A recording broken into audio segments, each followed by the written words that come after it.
Chrp 09, question 3A.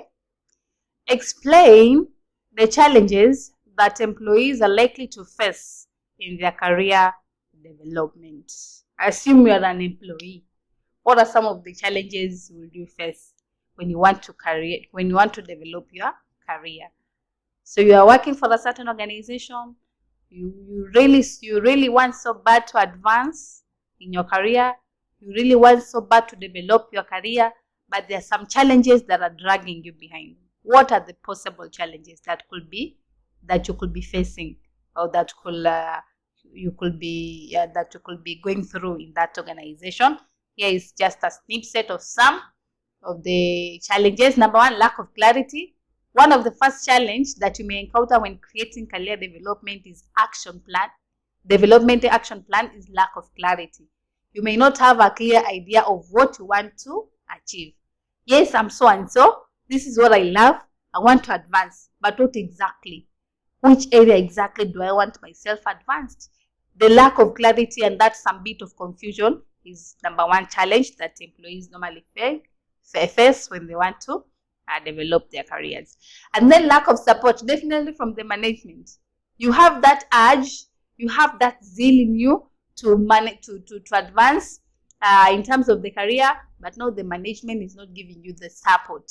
Sometimes in terms of finance, sometimes in terms of time, and maybe so many ways. In so many ways, the management might fail to support you, and that can also affect you in terms of developing career-wise. So lack of support from the management, or sometimes from the fellow employees.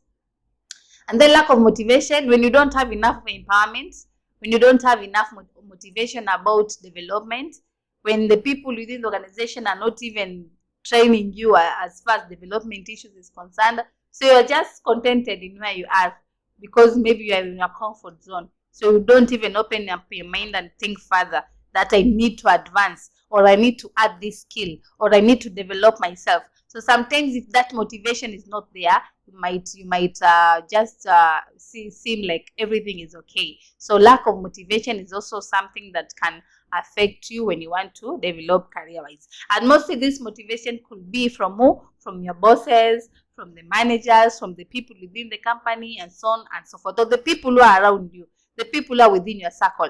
Like here they say, that challenge that you may encounter when creating a career development action plan is lack of motivation.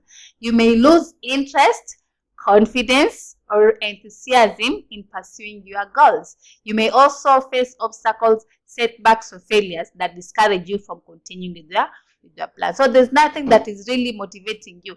There's nothing that is really pushing you to do it. So if you lack that motivation, then that can also affect you. So that is a challenge.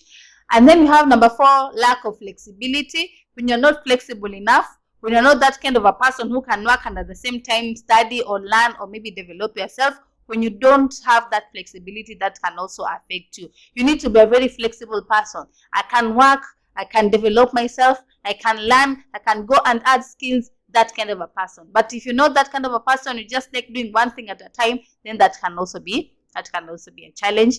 And then also uncertainty about goals, about your career goals. You're not so sure about the goals you want to achieve. You're not so sure where you want to be in the coming future. That confusion can also make you not to develop or become stagnant as far as your career is concerned.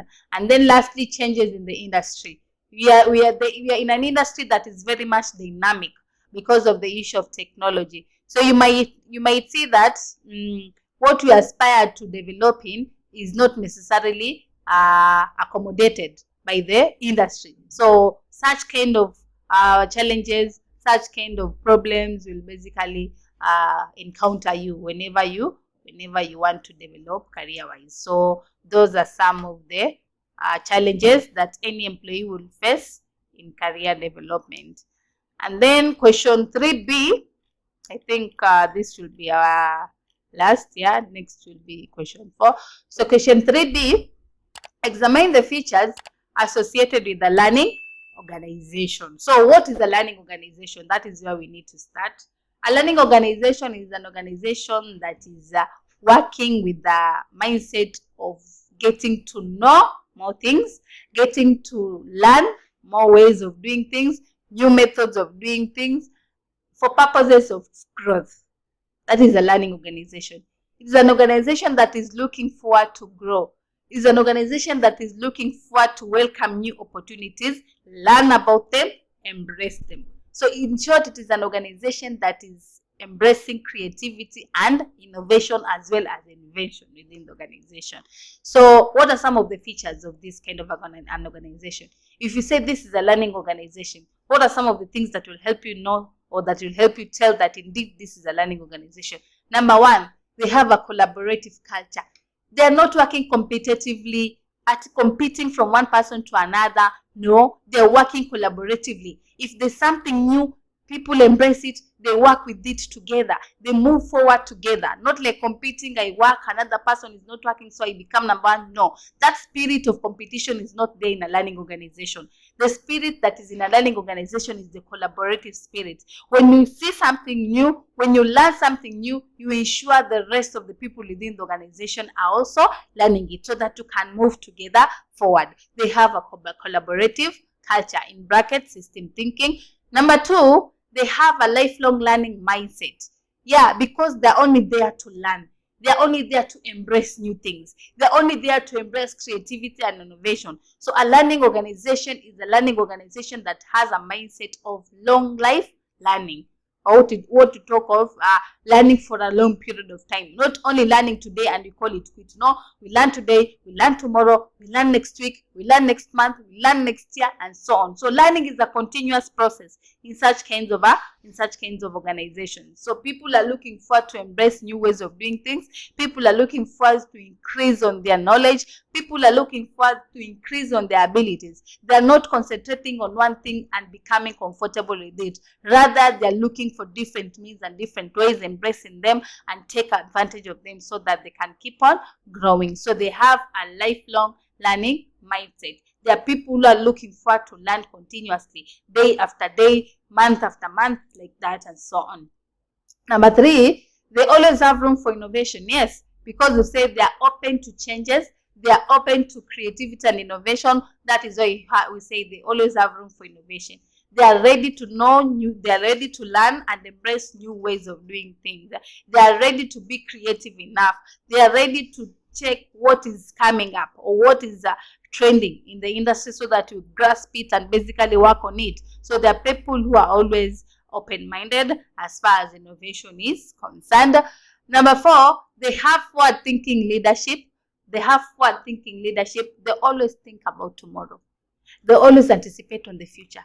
How is it going to be? What can we do to improve it? Because a learning organization does not look forward to become stagnant. Rather, they look forward to keep on improving, what we call continuous improvement. And that is why they talk of forward-thinking leadership. They say the commitment to learning has growth, has to start from top. Forward-thinking leadership inspires team members to self-reflect and learn from their mistakes while setting a shared vision for the whole organization. So there are people who are always looking forward to ensure that things will be good, things will work out for the good, and things will basically change for the good of the organization. And then lastly, they champion knowledge sharing. Yes, as I said at first, in such kind of organization, they do not work competitively, but they work collaboratively. When somebody learns a new thing, he ensures he transforms or the message to the rest in the organization. He ensures that the colleagues in the organization also learn it. So they move forward together, but not moving forward separately, because that is the mindset that a learning organization has. They have the champion of sharing knowledge. They're looking forward to ensure everyone in the company has new knowledge, new abilities, new developments, name it. So those are some of the features of a learning organization. So that is our number 3. Let's meet in our next question, number 4. Thank you.